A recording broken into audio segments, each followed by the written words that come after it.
Hello everyone, कैसे हैं आप लोग। उम्मीद है आप सभी अच्छे से होंगे। मैं निज़ामुद्दीन अंसारी अपने यूट्यूब चैनल निज़ामुद्दीन एकेडमी में आप सभी का दिल से स्वागत करता हूं।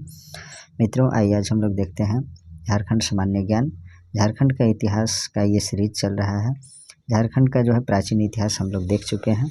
झारखंड का मध्यकालीन इतिहास आज देखेंगे। यह जो वीडियो है आपको JSSC CGL सहायक आचार्य लेडी सुपरवाइज़र और झारखंड में होने वाले सभी एग्ज़ाम के लिए काफ़ी इम्पोर्टेंट साबित होगा। यह जो कंटेंट लिया गया है झारखंड 360 डिग्री MCQs बुक, जिसके लेखक वैद्यनाथ उपाध्याय झारखंडी सर हैं। इसमें जो है काफ़ी इंपॉर्टेंट क्वेश्चन दिए गए हैं, तो आप लोग इसे कम्प्लीटली वॉच कीजिएगा। थोड़ा वीडियो लंबा होगा लेकिन आप लोग इसे कम्प्लीटली वॉच कीजिएगा, उसके बाद आपको समझ में आएगा कि किस तरह के क्वेश्चन इसमें दिए गए हैं और आपके एग्ज़ाम में जो है 100% जो है बेनिफिशियल साबित होगा। तो आइए देखते हैं हम लोग कंटेंट को। झारखंड का मध्यकालीन इतिहास में सबसे पहले हम लोग सल्तनत काल को देखेंगे। इसमें जो है क्वेश्चन नंबर 1 है, निम्न में से किस शासक ने 1206 ईस्वी में नदिया बंगाल पर जो है आक्रमण झारखंड से होकर किया था। तो इसका जो सही आंसर है वह आपका Bakhtiyar Khilji, option number D is correct. अब इसके बारे में देखते हैं। गुलाम वंश के इल्तुतमिश और बलबन के समय झारखंड इनके प्रभाव से मुक्त था, क्योंकि उस समय का नागवंशी राजा हरिकर्ण प्रभावशाली और शक्तिशाली था। 1206 ईस्वी में बख्तियार खिलजी ने झारखंड से होकर बंगाल के सेन वंशी शासक लक्ष्मण सेन की राजधानी नदिया पर आक्रमण किया था। नेक्स्ट है क्वेश्चन नंबर 2, निम्न में से किस वंश के समय मुस्लिम सेनाओं की छावनियां झारखंड की सीमाओं पर कायम किए गए थे। तो इसका आंसर है गुलाम वंश, option number A is correct. गुलाम वंश के समय मुस्लिम सेनाओं की छावनियां जो है झारखंड की सीमाओं पर कायम किए गए थे। नेक्स्ट क्वेश्चन है, 1310 ईस्वी में अलाउद्दीन खिलजी ने अपने किस सेनापति को नागवंशी राज्य को अपने अधीन करने के लिए भेजा था। तो इसका आंसर है Malik Chhajju, option number C is correct. Alauddin Khilji के सेनापति मलिक छज्जू ने नागवंशी शासक को कर देने के लिए, कर यानी टैक्स देने के लिए विवश किया। ज्ञातव्य है कि अलाउद्दीन खिलजी ने 1310 ईस्वी में अपनी सेनापति मलिक छज्जू को नागवंशी राज्य पर विजय प्राप्त करने के लिए भेजा था। साथ ही नागवंशी राजा वेणुकर्ण ने अलाउद्दीन खिलजी की अधीनता स्वीकार कर ली थी। नेक्स्ट क्वेश्चन, अलाउद्दीन खिलजी का सेनापति मलिक काफूर जब दक्षिण भारत के विजय के लिए निकला तो वह किस राज्य से होकर गुजरा था। तो इसका आंसर है झारखंड से होकर गुजरा था। नेक्स्ट है, इसका एक्सप्लेन देखते हैं। अलाउद्दीन खिलजी का सेनापति मलिक काफूर दक्षिण भारत के विजय अभियान पर जाते समय झारखंड से होकर के गुजरा था। नेक्स्ट है, तुगलक काल के किस सिपह सलार ने हजारीबाग के चाई किला को जीतकर फतेह खान दौला के हवाले कर दिया था। तो इसका आंसर है Malik Baya, option number A is correct. Mohammad bin Tughlaq का सेनापति मलिक बया जो है हजारीबाग क्षेत्र में चाई चंपा आ पहुंचा। संथाली स्रोतों के अनुसार यह आक्रमण इब्राहिम अली के नेतृत्व में हुई थी। मलिक बया ने हजारीबाग के चाई किला को जीतकर फतेह खान के हवाले कर दिया था। तुगलक काल में महत्वपूर्ण नागवंशी राजा हरिकर्ण था। नेक्स्ट है, फिरोज शाह तुगलक ने हजारीबाग के किस क्षेत्र को बंगाल के शासक शमसुद्दीन इलियास शाह से जीतकर उसे बंगाल की राजधानी बनाया था। तो इसका आंसर है Satgawa, option number D is correct. Next है, इसका एक्सप्लेन देखते हैं। फिरोज शाह तुगलक ने हजारीबाग के सतगावा क्षेत्र को बंगाल के शासक शमसुद्दीन इलियास शाह से जीतकर उसे बंगाल की राजधानी बनाया था। मोहम्मद बिन तुगलक ने छज्जुद्दीन आजमुल मुल्क को सतगावा का शासक नियुक्त किया। नेक्स्ट है, तारीख फिरोज शाही के अनुसार फिरोज शाह तुगलक ने झारखंड क्षेत्र से होकर बंगाल के विरुद्ध कितनी बार आक्रमण किया। तो इसका आंसर है 2 बार। तारीख फिरोज शाही के अनुसार फिरोज शाह तुगलक ने झारखंड क्षेत्र से होकर बंगाल के विरुद्ध 2 बार आक्रमण किया था। नेक्स्ट क्वेश्चन है, निम्न में से कौन सा कथन सत्य है। तो देखते हैं हम लोग। उरांव जनजाति का प्रवेश इस क्षेत्र में बख्तियार खिलजी के साथ हुआ, ये सही है। उरांव एवं मुंडा की भाषाओं में अरबी, फारसी तथा तुर्की भाषाओं के शब्द भी पाए जाते हैं, ये भी सही है। खिलजी काल में प्रचलित रहे चौधरी, खूत, मुकद्दम जैसे शब्द आज भी प्रचलित हैं, ऑप्शन नंबर डी सही है। ये सभी ऑप्शन सही है। नेक्स्ट देखते हैं क्वेश्चन नंबर 9, उड़ीसा के किस शासक ने आक्रमण कर संथाल परगना तथा छोटानागपुर के एक बड़े हिस्से पर अधिकार कर लिया था। तो इसका जो आंसर है Kapilendra Gajapati, option number B is correct. Odisha के कपिलेंद्र गजपति नामक शासक ने आक्रमण कर संथाल परगना तथा छोटानागपुर के एक बड़े हिस्से पर अधिकार कर लिया था। नेक्स्ट क्वेश्चन देखते हैं, निम्न में से कौन सा कथन सत्य है। तो देखते हैं सभी कथन को। श्री चैतन्य चरितामृत में झारखंड के भौगोलिक आकार का स्पष्ट वर्णन है, ये सही है। इस अमूल्य ग्रंथ में संथाल परगना तथा छोटानागपुर से होते हुए गया होकर चैतन्य महाप्रभु के गुजरने का उल्लेख है, ये भी सही है। इस ग्रंथ के अनुसार संथाल परगना के विभिन्न गांवों में उन्होंने ठाकुरबाड़ी की स्थापना की। उपरोक्त सभी कथन सही है। नेक्स्ट देखते हैं, निम्न में से कौन सा कथन असत्य है। जो असत्य कथन है उसे बताना है। तो देखिए, वीरभूम, दुमका, जामताड़ा, देवघर आदि जिलों के कई स्थानों का नाम चैतन्य चरितामृत है, ये सही है। चैतन्य महाप्रभु फतेहपुर प्रखंड में आसना, सारठ प्रखंड के चित्रा और देवघर जिले के करौं ग्राम में पधारे थे, ये सही है। मानभूम, हजारीबाग, सिंहभूम के कई स्थानों के नाम भी चैतन्य चरितामृत में आया है, ये भी सही है। चैतन्य महाप्रभु कोराम्बे में स्थापित दुर्गा की प्रतिमा के दर्शनार्थ यहाँ आए थे, यही जो है असत्य कथन है। Option number D is correct. Next question है, झारखंड में वैष्णव मत के प्रचार का श्रेय किसे दिया जाता है। तो चैतन्य महाप्रभु को दिया जाता है। नेक्स्ट देखते हैं क्वेश्चन, अब इसका एक्सप्लेन देखते हैं। झारखंड में वैष्णव मत के प्रचार का श्रेय चैतन्य महाप्रभु को दिया जाता है। चैतन्य महाप्रभु मथुरा जाते समय झारखंड आए थे और पंच परगना क्षेत्र में रुके थे। उस समय इस क्षेत्र में नागवंश का शासन था। नेक्स्ट क्वेश्चन देखते हैं, जौनपुर के किस शासक ने मिथिला के राजा शिव सिंह तथा बंगाल के राजा गणेश पर आक्रमण करने हेतु झारखंड के मार्ग का उपयोग किया। तो इसका आंसर है Ibrahim Sharki. Option number A is correct. Jaunpur के इब्राहिम शर्की शासक ने मिथिला के राजा शिव सिंह तथा बंगाल के राजा गणेश पर आक्रमण करने हेतु झारखंड के मार्ग का उपयोग किया। नेक्स्ट क्वेश्चन देखते हैं, 1494 ईस्वी में दिल्ली के सुल्तान सिकंदर लोदी के भय से जौनपुर के भगोड़ा शासक हुसैन शाह शर्की ने झारखंड के किस क्षेत्र में शरण ली थी। तो इसका आंसर है साहेबगंज में। नेक्स्ट क्वेश्चन देखते हैं, मोहम्मद बिन तुगलक ने निम्न में से किसे सतगावा का शासक नियुक्त किया था। तो इसका आंसर है हज्जुद्दीन आजमुल मुल्क, छज्जुद्दीन होना चाहिए। मोहम्मद बिन तुगलक ने छज्जुद्दीन आजम मुल्क को सतगावा का शासक नियुक्त किया था। नेक्स्ट है, फिरोज शाह तुगलक के आक्रमण के समय नागवंशी शासक कौन था। तो इसका आंसर है Shivdas Karn. Option number A is correct. Firoz Shah Tughlaq के आक्रमण के समय नागवंशी शासक शिवदास कर्ण था। फिरोज शाह तुगलक ने झारखंड क्षेत्र से होकर बंगाल के विरुद्ध 2 बार आक्रमण किया। नेक्स्ट है, इनमें से कौन झारखंडी सुल्तान के नाम से जाना जाता है। तो इसका आंसर है आदिल शाह द्वितीय को जो है झारखंडी सुल्तान के नाम से जाना जाता है। काफ़ी इंपॉर्टेंट पॉइंट है, इसे याद रखिएगा।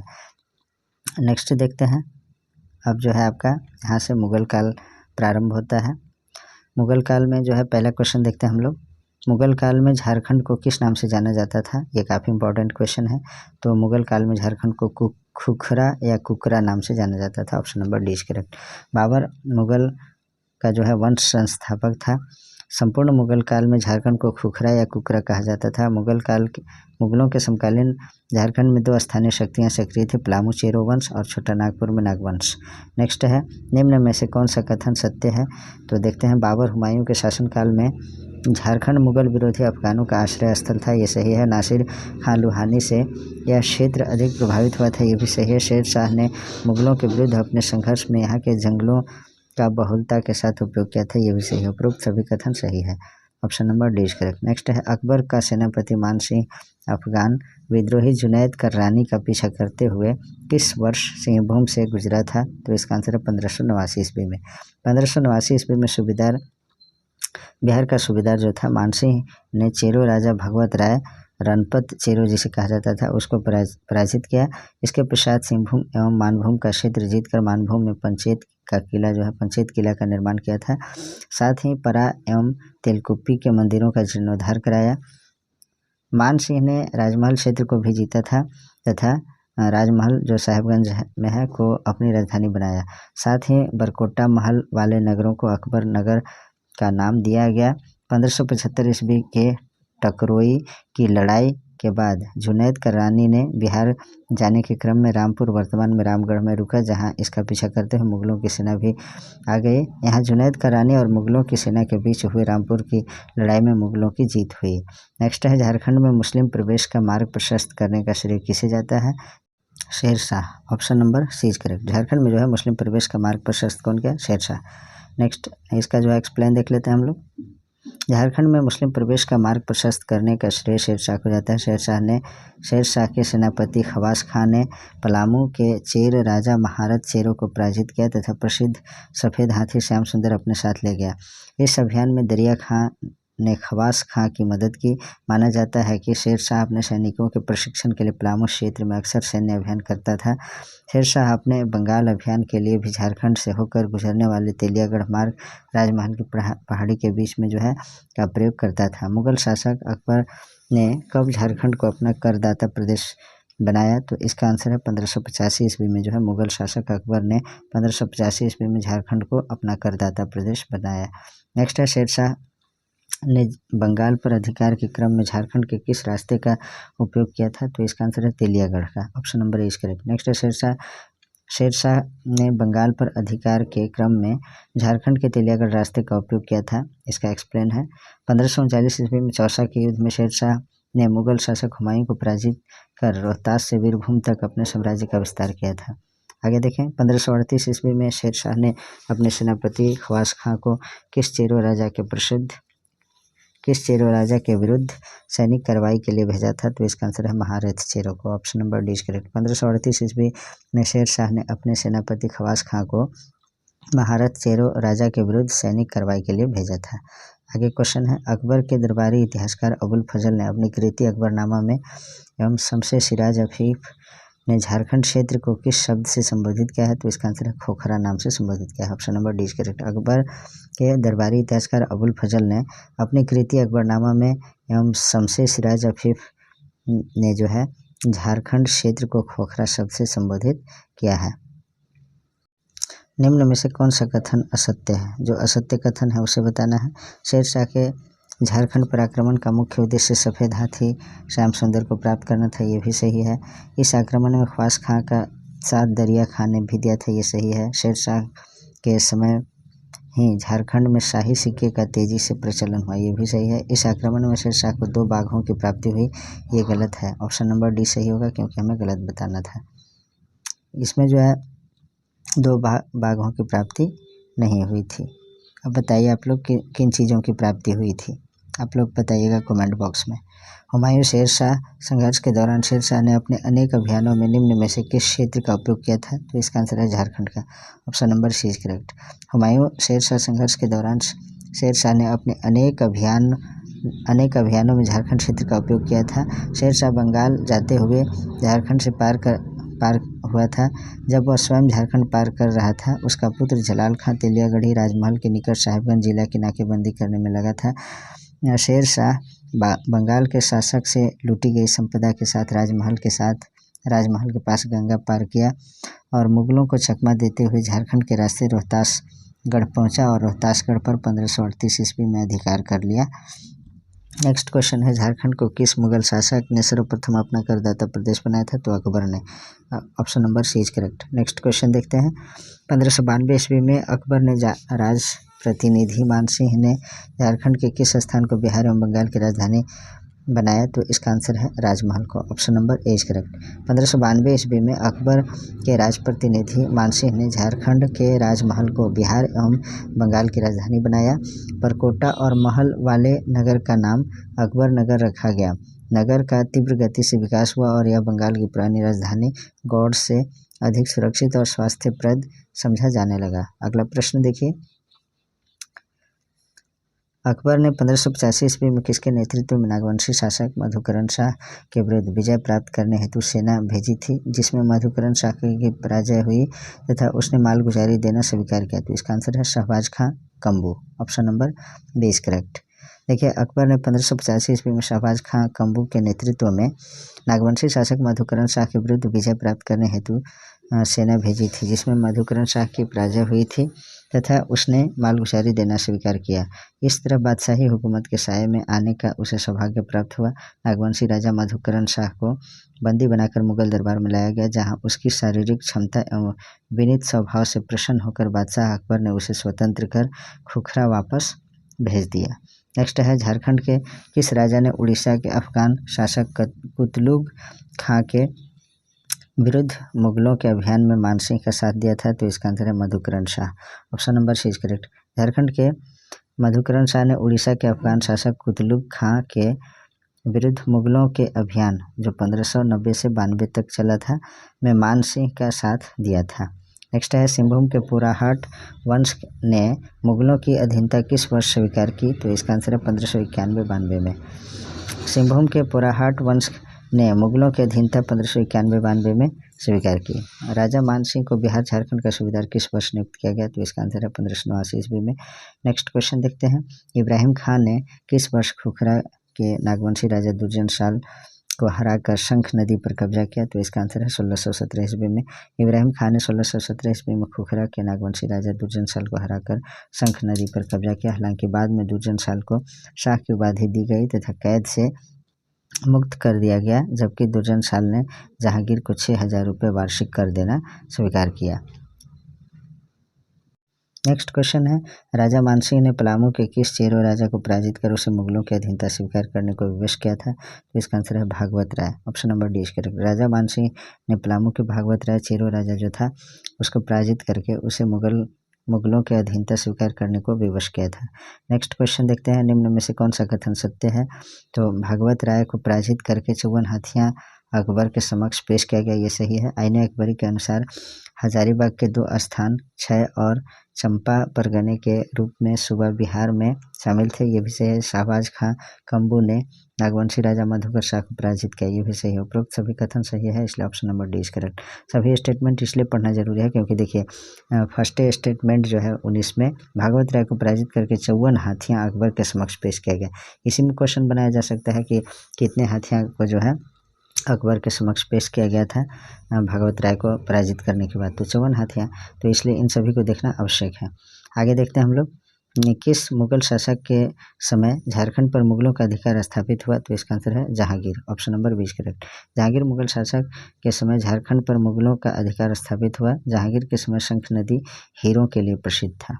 अगला क्वेश्चन है, नागवंशी राजा दुर्जन शाल कितने वर्ष तक ग्वालियर के किले में बंद रहा? तो इसका आंसर है 12 वर्षों तक, option number C correct. Jahangir ने नागवंशी राजा दुर्जन शाल को गिरफ्तार कर 12 वर्षों तक ग्वालियर के किले में कैद रखा। बाद में जहांगीर ने उसके राज्य को पट्टा के रूप में 6000 रुपये सालाना पर दे दिया, उसे शाही का पदवी भी प्रदान किया। नेक्स्ट है, जहांगीर के समय खुखरा जो झारखंड था प्रदेश का राज्यपाल कौन था? तो इसका आंसर है Ibrahim Khan Fateh, option number A correct. Jahangir के समय खुखरा झारखंड प्रदेश का राज्यपाल इब्राहिम खां फतेह था। जहांगीर का समकालीन नागवंशी राजा दुर्जन शाल था। जहांगीर के सेनापति इब्राहिम खां ने 1615 ईस्वी में दुर्जन शाल को पराजित किया, जिसके बाद उसे 12 वर्ष तक ग्वालियर के किले में बंद रखा गया। आगे क्वेश्चन देखते हैं, तुजुके जहांगीरी के अनुसार जहांगीर ने किस वर्ष बिहार झारखंड के सूबेदार इब्राहिम खां को खोखरा विजय के लिए भेजा था? तो इसका जो आंसर है 1615 से 1616 में।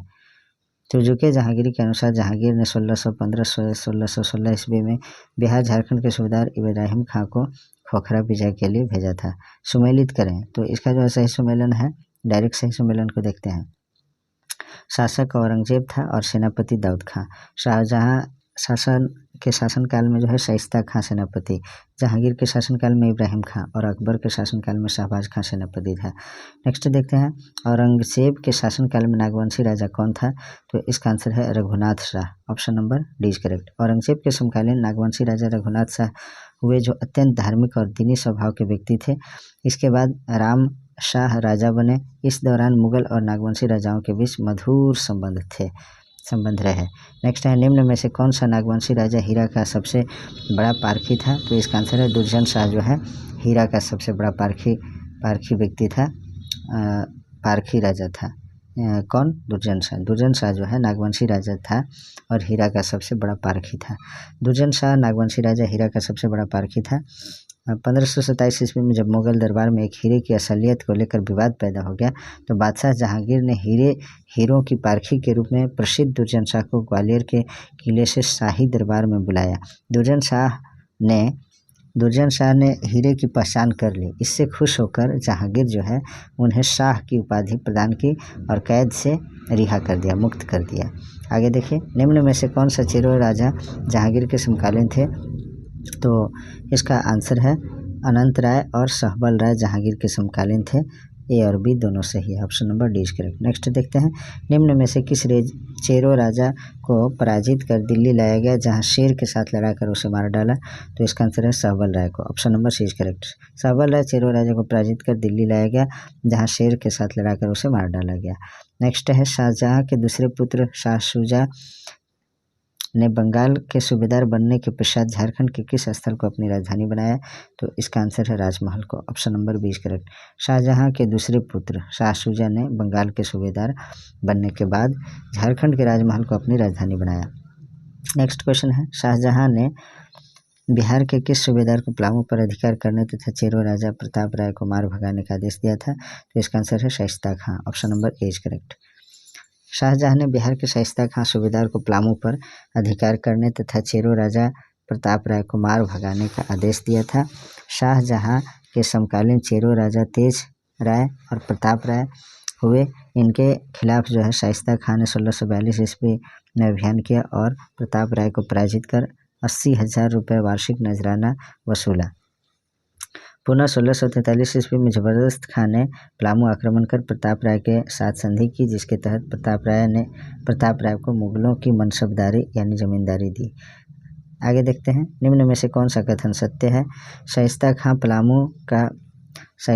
का पलामू पर आक्रमण 1642 ईस्वी में हुआ, ये सही है। शाइस्ता खां को चेरो राजा प्रताप राय ने नजराना के रूप में 80,000 रुपये दिया, ये सही है। जबरदस्त खां का पलामू पर आक्रमण 1643 ईस्वी में हुआ था। उपरोक्त सभी कथन सही है, इसे माइंड में रखिएगा, इससे भी क्वेश्चन बनेंगे। नेक्स्ट क्वेश्चन देखते हैं, 1644 ईस्वी की संधि के अनुसार किस चेरो राजा को मुगलों की मनसबदारी दी गई? तो इसका आंसर है Pratap Rai, option number A is correct. Next question है, औरंगजेब के शासनकाल में चेरो राजा कौन था? तो इसका आंसर है Medini Rai, option number C is correct. Aurangzeb के शासनकाल में चेरो राजा मेदिनी राय था। मेदिनी राय के काल को चेरो शासन का स्वर्ण युग कहा जाता है। मेदिनी राय को न्यासी राजा कहा गया है। नेक्स्ट है, 1636 ईस्वी में नागवंशी राजा को बिहार सूबेदार के पास कितना रुपया कर के रूप में जमा करना पड़ा था? तो इसका आंसर है 1,61,000 रुपये, option number C is correct. Next देखते हैं, औरंगजेब ने बिहार के किस सूबेदार को पलामू पर आक्रमण करने हेतु भेजा था? तो दाऊद खां को, option number D is correct. Aurangzeb ने बिहार के दाऊद खां सूबेदार को पलामू पर आक्रमण करने के लिए भेजा था। औरंगजेब के समय दाऊद खां ने चेरो राजा साहब राय के साथ 1660 ईस्वी में औरंगा का युद्ध लड़ा, जिसमें साहब राय पराजित हुए, परंतु व्यापक दबाव के बावजूद इस्लाम धर्म ग्रहण नहीं किया। यहाँ तक कि जब पलामू में ही कुंडा के राजा चून राय ने औरंगजेब के दबाव में जब इस्लाम धर्म ग्रहण कर लिया तो चेरो राजाओं ने उसकी हत्या कर दी। इस विजय के पश्चात दाऊद खां पलामू किले में रहने लगा तथा पलामू विजय की स्मृति में पुराना किला में एक मस्जिद का निर्माण 1662 ईस्वी में किया।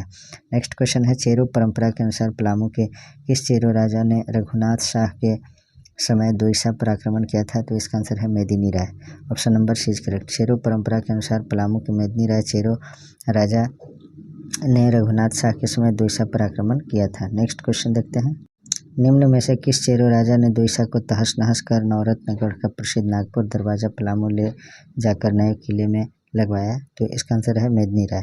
मेदिनी राय चेरो राजा ने दोईसा को तहस नहस कर नवरत्नगढ़ का प्रसिद्ध नागपुर दरवाजा पलामू ले जाकर नए किले में लगवाया। अगला क्वेश्चन देखते हैं, निम्न में से कौन सा कथन असत्य है? तो सही कथन पहले देख लेते हैं। 17 दिसंबर 1660 ईस्वी में औरंगा नदी के पास मुगलों एवं चेरों के बीच भयंकर संघर्ष यानी युद्ध हुआ, जिसमें चेरो पराजित हुए। 1662 ईस्वी में दाऊद खां ने पलामू विजय की स्मृति में पुराना किला में एक मस्जिद का निर्माण करवाया, ये सही है। औरंगजेब ने मनकली खां को पलामू का फौजदार नियुक्त किया, ये सही है। दाऊद खां चेरो के साथ हाथों इस युद्ध में मारा गया, ये कथन गलत है। औरंगजेब के शासनकाल में 1667 ईस्वी में रामगढ़ का राजा कौन था? तो इसका आंसर है दलेल सिंह। दलेल सिंह जो है औरंगजेब के शासनकाल में 1667 ईस्वी में रामगढ़ का राजा था। नेक्स्ट क्वेश्चन देखते हैं, रामगढ़ के किस राजा ने 1670 ईस्वी में अपनी राजधानी बादम से हटाकर रामगढ़ में स्थापित की? तो इसका आंसर है दलेल सिंह। नेक्स्ट क्वेश्चन देखते हैं, किस मुगल शासक की मृत्यु के बाद झारखंड स्वतंत्र हो गया? तो औरंगजेब की मृत्यु के बाद, option number A is correct. Next देखते हैं, अच्छा इसका एक्सप्लेन देखते हैं। औरंगजेब मुगल शासक की मृत्यु के बाद झारखंड स्वतंत्र हो गया। औरंगजेब के शासनकाल में पोराहाट के राजा महिपाल सिंह था। नेक्स्ट क्वेश्चन देखते हैं, नागवंशी राजा रघुनाथ शाह का राजगुरु कौन था? तो इसका आंसर है Harinath Brahmachari, option number A is correct. Nagvanshi राजा रघुनाथ शाह का राजगुरु हरिनाथ ब्रह्मचारी था। रघुनाथ शाह अत्यंत धार्मिक प्रवृत्ति और दानी स्वभाव का था। रघुनाथ शाह ने अपने राज्य में कई इमारतें बनवाई जिनमें उल्लेखनीय है मदन मोहन मंदिर, राम सीता मंदिर। Next question. अब यहाँ से उत्तर मुगल काल से संबंधित प्रश्न को देखते हैं। औरंगजेब की मृत्यु के बाद स्वतंत्र हुए खोखरा प्रदेश को किस गवर्नर ने पुनः मुगल शासन के अधीनस्थ किया? इसका आंसर है Sar Buland Khan. Option number A is correct. इसका एक्सप्लेन देखते हैं। औरंगजेब की मृत्यु के पश्चात जो है स्वतंत्र हुए खोखरा प्रदेश को गवर्नर सर बुलंद खां ने पुनः 1717 ईस्वी में मुगल शासन के अधीनस्थ किया था। बिहार के सूबेदार सर बुलंद खां ने 1717 ईस्वी में नागवंशी राजा यदुनाथ शाह पर आक्रमण किया था। रघुनाथ शाह ने 1 लाख रुपए नजराना देकर अपनी जान छुड़ाई। नेक्स्ट क्वेश्चन देखते हैं। पलामू के किस चेरो राजा ने 1719 ईस्वी में टोरी परगना पर कब्जा किया? तो इसका आंसर है Ranjit Rai. Option number D is correct. Palamu के रंजीत राय चेरो राजा ने 1719 ईस्वी में टोरी परगना पर कब्जा किया था। टोरी परगना पर उसका अधिकार उसकी मृत्यु तक अर्थात 1722 ईस्वी तक बना रहा। Next question. बिहार के सूबेदार फर्रुखुद्दौला द्वारा छोटा नागपुर पर आक्रमण किस वर्ष किया गया? तो इसका आंसर है 1730 ईस्वी में। Option number C is correct. Bihar के सूबेदार फर्रुखुद्दौला द्वारा छोटा नागपुर पर आक्रमण 1730 ईस्वी में किया गया। इस समय नागवंशी राजा शिवनाथ शाह था, जिससे वह 12,000 रुपये नजराना वसूला। नेक्स्ट क्वेश्चन है। हुसैनाबाद और हैदरनगर की स्थापना किसने की थी? तो इसका आंसर है Hidayat Ali Khan. Option number D is correct. Husainabad और हैदरनगर की स्थापना हिदायत अली खान ने की थी। हिदायत अली खान का आक्रमण बिहार के मुगल अधिकारियों द्वारा पलामू के चेरों के मामलों में अंतिम हस्तक्षेप था। इसके बाद मुगल प्रभाव के स्थान पर मराठा प्रभाव हावी हो गया। नेक्स्ट क्वेश्चन है। मराठा नेता भास्कर राव पंडित बंगाल पर आक्रमण के दौरान किस रास्ते झारखंड में प्रविष्ट हुआ? तो इसका आंसर है छत्तीसगढ़ से। Option number C is correct. Maratha नेता भास्कर राव पंडित बंगाल पर आक्रमण के दौरान छत्तीसगढ़ के रास्ते झारखंड में एंट्री किया था। नेक्स्ट देखते हैं। भोसले परिवार द्वारा शासित नागपुर से छोटा नागपुर का संबंध बताने वाले इतिहासकार कौन है? तो J.H. Hewitt. Option number B is correct. Bhosle परिवार द्वारा शासित नागपुर से छोटा नागपुर का संबंध बताने वाले इतिहासकार J.H. हेविट हैं। J.H. हेविट ने झारखंड को चुटिया नागपुर के नाम से संबोधित किया। नेक्स्ट है। निम्न में से किसके आक्रमणों के फलस्वरूप झारखंड पर से मुगल प्रभाव का अंत हो गया? तो इसका आंसर है Maratha. Option number A is correct. Maratha आक्रमणों के फलस्वरूप झारखंड पर से मुगल प्रभाव का अंत हो गया और उसका स्थान मराठा प्रभाव ने ले लिया। झारखंड का क्षेत्रीय राजवंश देख लीजिए, इसमें जो है दिया हुआ है, तो इसको मैं छोटा कर दे रहा हूँ।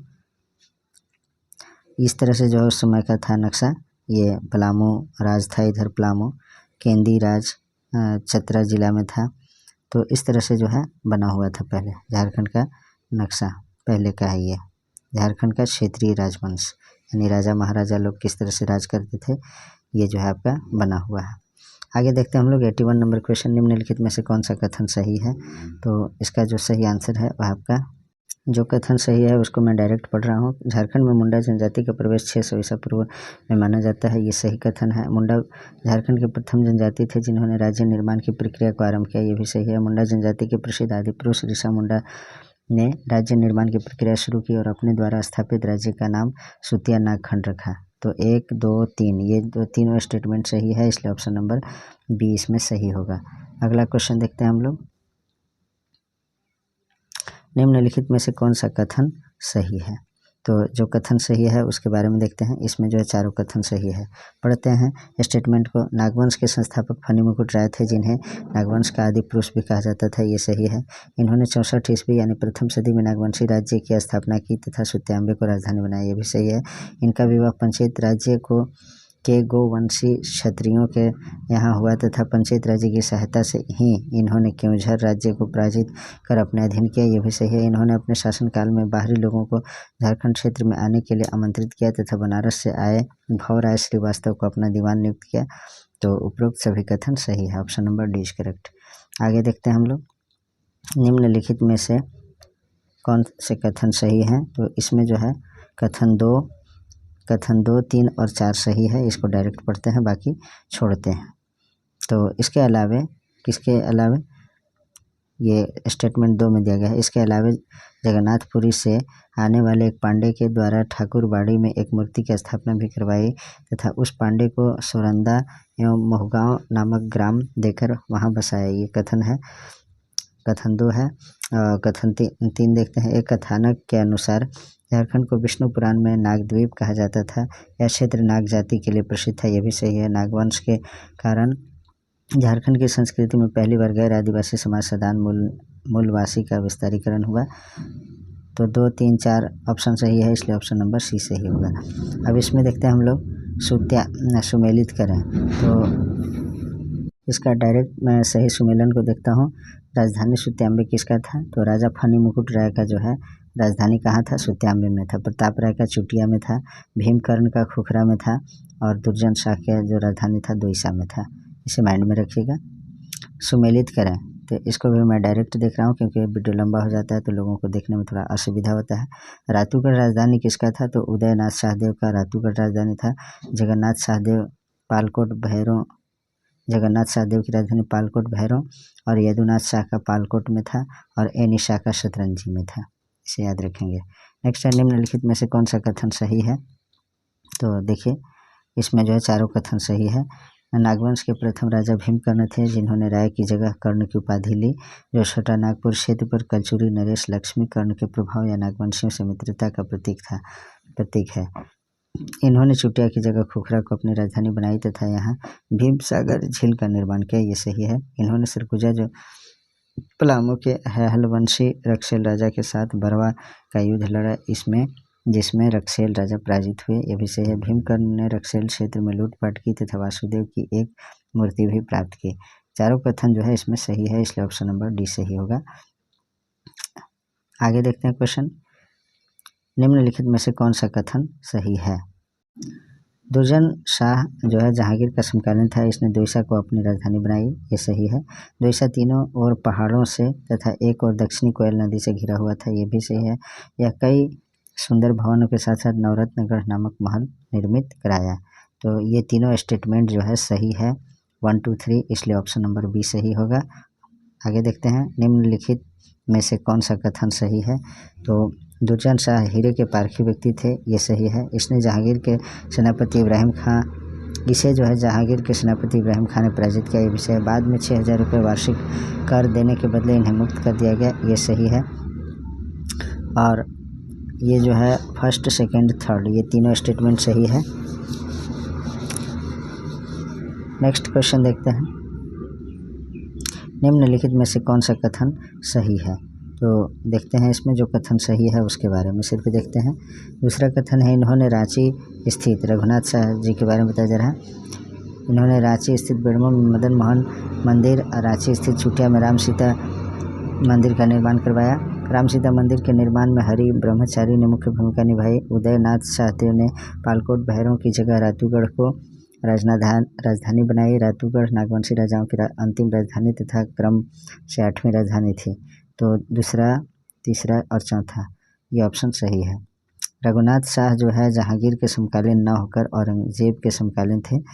इसमें जो है ऊपर में जो बताया है कि रघुनाथ शाह जहांगीर के समकालीन थे, ये गलत है, क्योंकि रघुनाथ शाह जहांगीर के समकालीन न होकर के औरंगजेब के समकालीन थे। नेक्स्ट क्वेश्चन देखते हैं। निम्नलिखित में से कौन सा कथन सही है? चिंतामणि शरण नाथ शाहदेव नागवंश के अंतिम राजा हुए। ये सही है। और उसके बाद एनी शाह 1791 ईस्वी में रांची के जगन्नाथपुर में प्रसिद्ध जगन्नाथ मंदिर का निर्माण करवाया। ये गलत है। इन्होंने स्वर्ण रेखा नदी के समीप शतरंजी में अपनी नई राजधानी स्थापित की। ये भी सही है। छत्र कर्ण लोधी वंश के समकालीन थे। ये भी सही है। तो इस तरह से जो है इसमें सही ऑप्शन आपका ऑप्शन नंबर बी हो रहा है। एनी शाह जो है 1691 ईस्वी में रांची के जगन्नाथपुर में प्रसिद्ध जगन्नाथ मंदिर का निर्माण कराया था। अन्य कथन सत्य है। नेक्स्ट क्वेश्चन देखते हैं। निम्नलिखित में से कौन सा कथन सही है? तो इसमें जो है सही कथन चुनना है।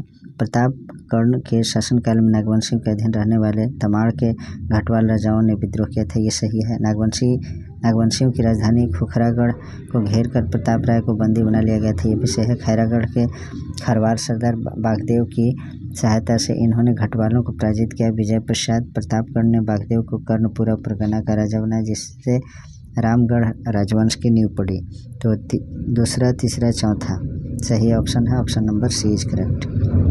प्रतापकर्ण के बारे में जो फर्स्ट स्टेटमेंट में बोला गया है तुगलक वंश के समकालीन थे, तो प्रतापकर्ण तुगलक वंश के समकालीन नहीं बल्कि कर्ण प्रतापकर्ण जो है लोधी वंश के समकालीन राजा थे। आगे देखते हैं निम्नलिखित में से कौन सा कथन सही है। तो इसमें जो है शिवदास कर्ण का शासनकाल 1391 से 1401 ईस्वी के बीच है, ये सही है। इनके समय गुमला के घाघरा स्थित हापामुनि मंदिर में भगवान विष्णु की प्रतिमा प्रसिद्ध मराठा ब्राह्मण एवं राजगुरु सियानाथ देव की सहायता से स्थापित किया गया, ये भी सही है। गजघंट राय के शासनकाल में 1869 से 905 ईस्वी है, इसने गुमला के घाघरा थाना स्थित हापामुनि गांव महामाया मंदिर की स्थापना करवाई, ये भी सही है। गजघंट राय के शासनकाल में गुमला में चैनपुर के निकट टांगीनाथ का प्रसिद्ध मंदिर भी स्थापित हुआ। उपरोक्त सभी कथन सही है, इसलिए ऑप्शन नंबर डी सही होगा। निम्नलिखित में से कौन सा कथन सही है, तो देखते हैं। पलामू में स्थापित होने वाला रक्सेल पहला राजवंश था। रक्सेल खुद को राजपूत कहते थे और इनकी दो शाखाएं थी, पहले देवगढ़ और दूसरा कुंडेलवा। इनके राजनीतिक गतिविधि का केंद्र पलामू से ज़्यादा वर्तमान छत्तीसगढ़ का सरगुजा क्षेत्र था। रक्सेलों के समय कोरवा, गोंड तथा खरवार जनजातियों की बहुलता थी, ये भी सही है, जिनमें सर्वाधिक संख्या खरवारों की थी और इस समय खरवार राजा का नाम प्रताप धवल मिलता है। तो स्टेटमेंट 1, 2, 3 जो है सही है, ऑप्शन नंबर ए सही होगा, option number A is correct.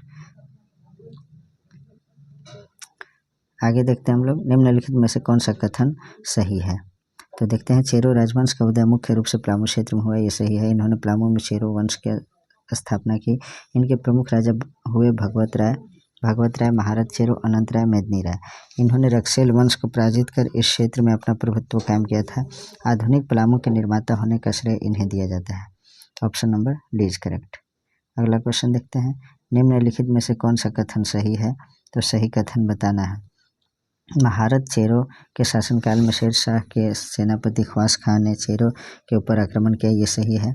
Chero राजाओं को पराजित कर इनका सुप्रसिद्ध सफ़ेद हाथी श्याम सुंदर को अपने साथ ले गया, ये सही है। अनंत राय के समय जहांगीर के सेनापति अफजल खान ने चेरो राजाओं के खिलाफ सैन्य अभियान किया था, ये भी सही है। उपरोक्त जो है 1, 2, 3 स्टेटमेंट जो है सही है, चौथा स्टेटमेंट गलत है।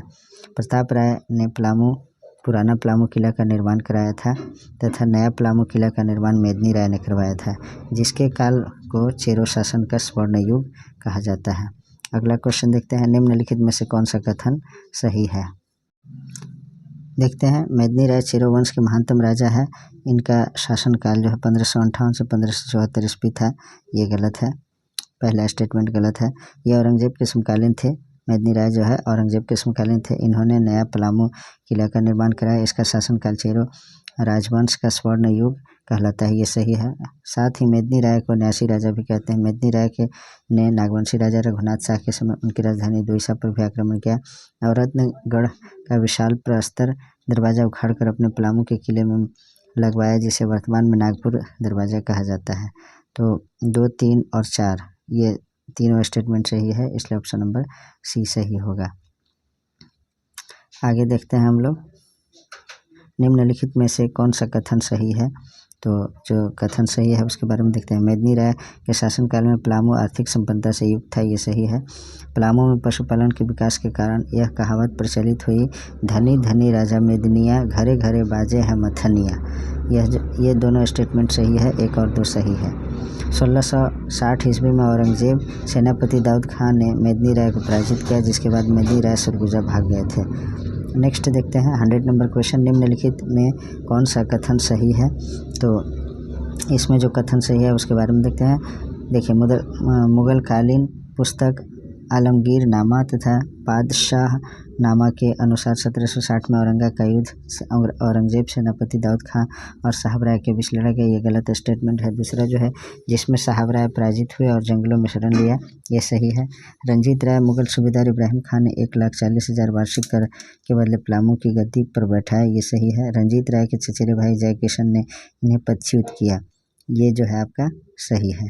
तो 2, 3 और 4 सही है।